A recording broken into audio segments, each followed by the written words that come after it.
Kanina pong madaling araw ay tumama sa kalupaan ng Silagos, Southern Leyte si Bagyong Tino na may lakas ng hangin na 150 kilometers per hour at bugso na hanggang 185 kilometers bawat oras. Ngayon ay tumutawid na ito sa Negros Island at patuloy na nagdadala ng malalakas na hangin at malawakang pag-ulan sa Visayas.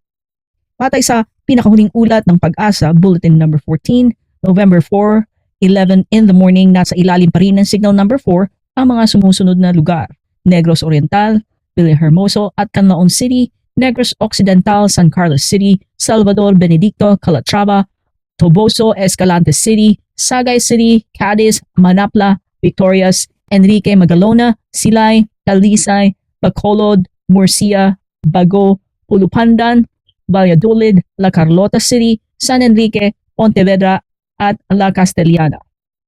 May mga ulat ng pagbaha sa Bacolod at Sagay at pagkaputol ng kuryente sa ilang bayan ng Negros Oriental. Mahigit 150,000 people na ang nailikas sa mga ligtas na evacuation center. Maraming biyahe sa lupa, dagat at himpapawid ang kanselado para sa kaligtasan ng publiko.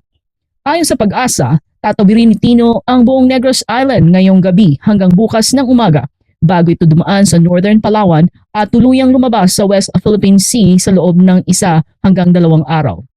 Mananatili itong typhoon category at posible pang lumakas habang nasa dagat. Mga kababayan, manatiling nakatutok sa mga opisyal na anunsyo ng Pag-asa at ng inyong local na pamahalaan. Ihanda ang inyong mga emergency kit at iwasan muna ang paglabas lalo na sa mga lugar na binabaha o delikado sa landslide.